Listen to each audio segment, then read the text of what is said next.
إلهي يا إلهي إلهي توبة قبل المنون مولانا إلهي يا إلهي يا إلهي إلهنا إلهي توبة قبل المنون مولانا منين يوم ذو إثم منين منون غير ذي عد منون مولانا إلهي يا إلهي يا إلهي إلهنا إلهي توبة قبل المنون ورجن ومفتاح ومصباح منير جواد مصطفى عين العيون مولانا إلهي يا إلهي يا إلهي إلهنا إلهي توبة قبل المنون مولانا مناجا مرتضى هاد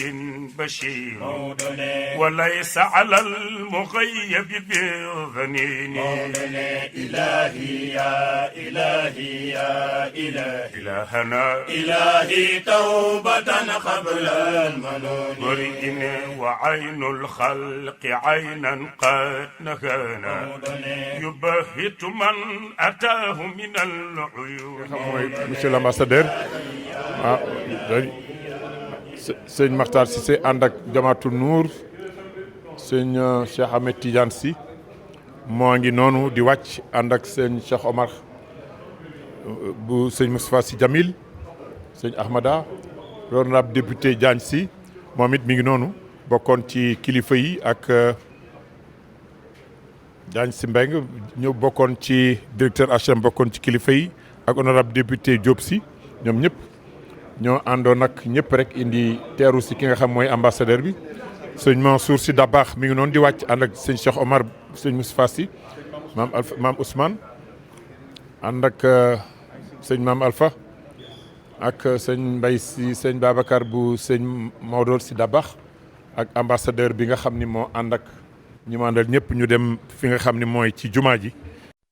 إلهي يا إلهي يا إلهي إلهي توبة قبل المنون مولانا إلهي يا إلهي يا إلهي إلهنا إلهي توبة قبل المنون مولانا منين يوم ذو إثم منين منون غير ذي عد منون yi ñëwaat nañu fii ci fi nga xam ne mooy jumaa ji liggéey bi nga xam ni sëñ Babacar Sy Mansour moom la dénk Jamaatu Nour al Sunniya ñoom ñi nga xam ni ñooy dalal ku fi nekk ci gan yi barki démb ambassadeur u Iran ñëwoon na fi tey jii ambassadeur u États-Unis d'Amérique moo fi ñëw ñi ko teeru mooy sëñ Mansour Sy Dabakh mi ngi ànd ak sëñ Mansour Sy bu taaw sëñ Moustapha Sy Jamil di ki mag ci sëti sëñ Babacar yi mi ngi ànd ak sëñ Cheikh Tidiane Sy bu sëñ Mansour borom daara yi sëñ maa ngi lay nuyu Hadj Malick maa ngi lay nuyu bu baax ñi ngi nekk ak télévision yi ñu àndal ci bis bi lan nga yëg tey ambassadeur u Iran jóge fi bërki démb tey bu États-Unis ñëw fi lan nga ci jàngatee ci tey bis bi. xanaa mbégte rek parce que bu ñu ñëwee Seydi Hadj Malick Sy la ñu fekk liñ fi fekk it neex naa wone ndaxte am na fu ñu jóge ba yegg si fii li ci des bëreetul ñu ngi ñaan yàlla di yeggali ko ci nu mu gën a gaawee yàlla nañu ko yàlla nañ si yàlla bàyyi di ñaan it suñu sëriñ yàlla na ko yàlla may wër gu yaram ak gudd fan ba mu ubbil ñu ko nu mu gën a gaawee. jërëjëf kon ñu topp tuuti rek ma dem ci ki nga xam ni ci plateau bi njëkk a def waxoon na ni rien n'est trop beau pour maam Cheikh Seydi Hadj Malick tey jii nga waxoon ko ma koy fàttaliku bi ma la déggee léegi ngay wax sëriñ Mansour sa liggéeyu maam a ngi noonu. nga taw ak sëñ Cheikh Ahmed Tidiane bu sëriñ Mansour borom daara ji. ñoo bokk benn daara. même marabu ak sëñ Mansour bi. dëgg la sëñ Mamour Ndiaye. dëgg la Sandar. rien n'est trop beau pour maam Seydi Hadj Malick nga gis tey œuvre gigantesque bi lan nga ciy wax tey. lim si wax rek mooy yal na yàlla mottali suñu yéene. amiin yal na yàlla mottali yéene xalif bi. ndax jàkka ji jagleem la. ñu bare song nañ ko. waaye yàlla si loxoom la ko teg.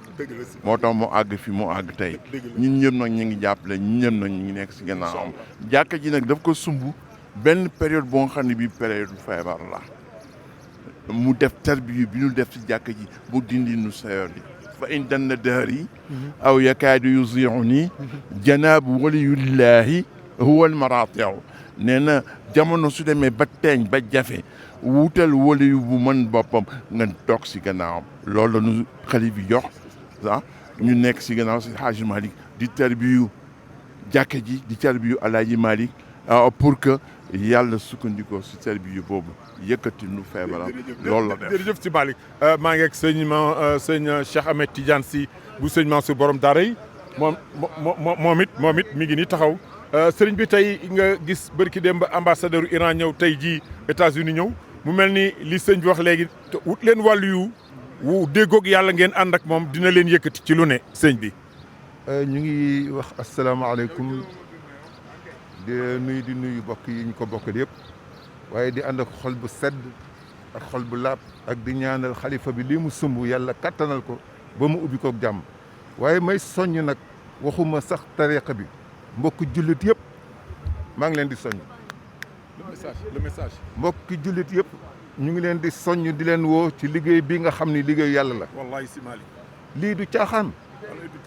hectare la li ñu liggéey nii yëpp ci hectare la toll.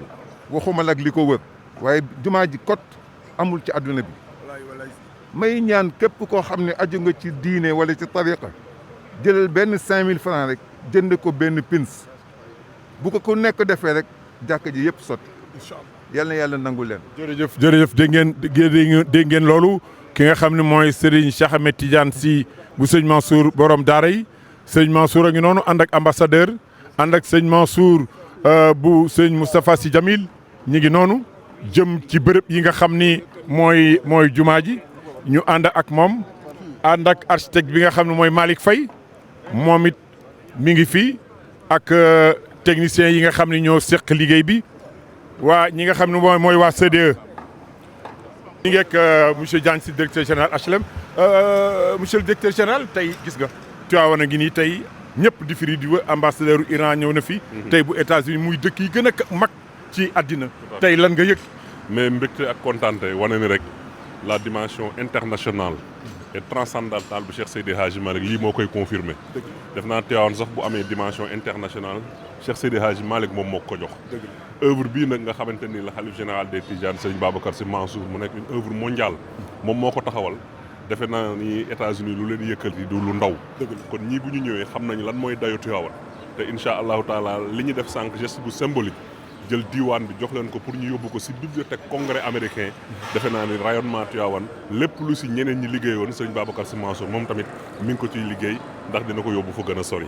jërëjëf mi ngi noonu sëñ Mansour Dabakh mi ngi noonu ànd ak ambassadeur ñi ngi Malick Faye moo leen teeru ci bërëb bi nga xam ni mooy jumaa ji dafa laaj explication kon ma bàyyi leen nag ki nga xam ne mooy architecte bi mu yëkkati ak kàddu jëmee ci li nga xam ni moom la ambassadeur ànd ak njabootu Maam Seydi Hadji Malick yëpp te ka nekk ca boobu di sëñ Mansour Dabakh tey ànd ak ñoom pour ñëw ci bis bi monsieur l'architecte kàddu gaa ngi noonu ñu bàyyi la nga def benn présentation. Merci beaucoup.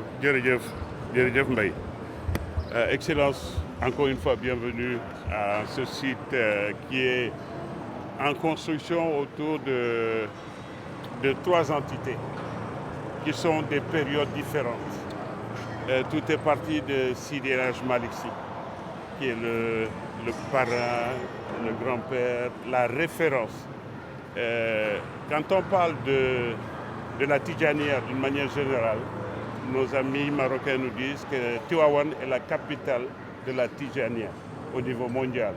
Ce sont les fêtes de Sidi El Hadji Malick Sy, qui a fait l'équivalent du premier bâtiment que vous voyez là-bas. On parle de 1902-1903. Il l'a fait parce que tout simplement, il a voulu, à un moment donné, occuper une place qui était occupée par des activités païennes. Il en a voulu un espace religieux. C'est la première période. Ensuite, on a eu une deuxième période. La deuxième période, c'est la période de Seydi Abdoul Aziz Dabakh Malick, qui a fait ici un bâtiment qui existait ici. Et c'est notre vénéré qui est le papa de Serigne Mansour, qui est de Serigne Ousmane et de tout le monde, et avec leur grand frère qui était là, Mam Khalifa, Serigne Mansour. Donc, il avait fait ce bâtiment qui n'était pas terminé, qui est resté une quarantaine d'années sous la pluie, le vent. Et il est arrivé en 2019, l'actuel calife, Serigne Mbaye Sy Mansour, qui a demandé et ordonné les travaux. Donc ce travail est parti sur ces 3 périodes dont je vous ai parlé. 1903, ce projet qui a été étudié en 1976 et le gros œuvre était terminé en 1978. Donc c'est en 2019 et en 2021 que les travaux ont commencé, mai 2021. Et nous sommes actuellement à ce niveau de gros œuvre. Nous avons entamé tout ce qu'il faut comme recherche pour finir les matériaux du second œuvre. Et nous voulons les finir dans les meilleurs délais. Nous pensons avoir une échéance d'1 année encore, c'est-à-dire le Gamou de l'année prochaine, pour, même si on ne termine pas le tout, qu'on puisse l'ouvrir pour des premières prières. Donc ça, c'est l'objectif. Donc si vous voulez, on peut avancer un peu pour voir la partie dont je vous parlais qui est en train d'être réfectionnée et tout le reste qui va suivre. Je vais tout rapidement vous présenter les différents espaces de cette mosquée.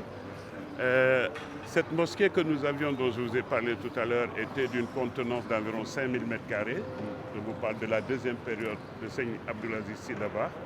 Quand il a fallu reprendre, nous avons senti qu'il y avait aussi un espace qui était devenu plus important pour la mosquée des femmes, parce que les femmes fréquentent de plus en plus les mosquées.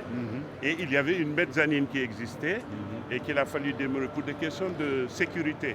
On ne voulait pas que les gens montent les escaliers et descendent. Et tous ces espaces devaient être reconstruits. C'est pourquoi quand on se met sous cette aile, tout ce que vous voyez ici, c'est un espace d'extension qui est réservé aux hommes. Et le même volume, la même surface de l'autre côté, c'est la surface qui est autour de 1800 m² qui est réservée aux femmes.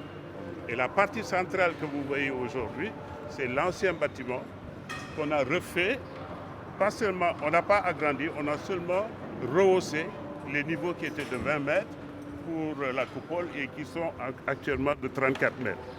Pour les coupoles, on en a 7 au total, 2 pour la partie homme, 2 pour la partie femme et les 3 autres, cette partie-là qu'on a recouvert, qui est un espace de prière, de la mosquée Sidi Hadj Malick Sy qui fait 1200 m², et tout le reste que vous voyez avec une coupole de 22 mètres et la plus grande de 34. Voilà, c'est celle-là. Et si on regarde bien le sens de la Qibla, c'est-à-dire la direction de la prière, la direction de la Mecque et de la Kaaba, c'est ici, et vous voyez ce qu'on appelle la partie imam, qui est en train d'être terminée de ce côté-là. Ce qu'on ne voit pas ici, c'est toutes les parties services, notamment les toilettes, qui sont de l'autre côté, avec une partie d'accès directement pour les femmes et de l'autre pour les hommes. Donc, pour résumer un peu, nous avons une surface conçue de 10 000 m² à l'intérieur et de 12 000 m² pour une esplanade qui va recevoir des parasols qui s'ouvrent et qui se ferment comme on voit à Médine. Donc voilà à peu près la composition du projet. Vraiment, si impressionnant et vraiment déjà magnifique. Félicitations. Merci Excellence. Merci beaucoup. léegi nag sëriñ bi daf ni woon bu ñëwee na wax sëñ Mansour bi nga xam moo ko fi teewal mu ànd ak moom mu prier ko ñu dem añi foofa ca moom ñu dem añi ca kër ga incha allah lii leen leen di toppalee li fi aw yëpp mbokki julit yi ñi ngi dellu di ñaan képp koo xam ne defoon nga dolli képp ku deful woon nga def ndax jumaa ji fi mu toll nii ni ngeen ko gisee doy na sëkk ci nit ñi avancé noonu bu baax a baax kon lii mooy li nga xam ne moo fa amoon seen mbokk El Hadj Abdou Aziz Mbaye maam Fama moo leen doon dégtal visitu ki nga xam mooy ambassadeur bu États-Unis d'Amérique fii ci Sénégal ci dikk bi mu ñëwoon tey ci Tivaouane doon visiter li nga xam mooy grande mosquée gi ñu leen di jox dig daje incha allah beneen yoon. ñu ngi lay sant ñu ngi lay ñaanal yàlla.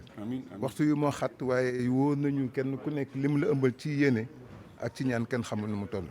yàlla nga ko yàgg taxawee yàgg cee wuutu xalifa bi yàgg cee wuutu famille bi jëmmal nga ko ci wàll yëpp doy nga ko ci wàll yëpp lu mu la doyloo woon rek doy nga lu ëpp loolu yow it yal na yàlla taxawu la am na loo xam ne mënoo ko waxal sa bopp waaye ñun ñi ko seq yow ñoo la koy mën a waxal sa wér mayu la ko sa yaram mayu la ko waaye yaa ngi def sacrifice te yàlla rek tax ñu ngi lay gërëm ñu ngi lay sant ñu ngi lay ñaan yàlla asalaamaaleykum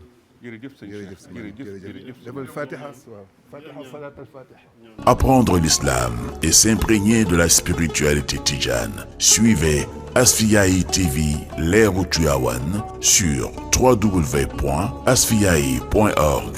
Application mobile et tablette disponible sur Play Store et Apple Store.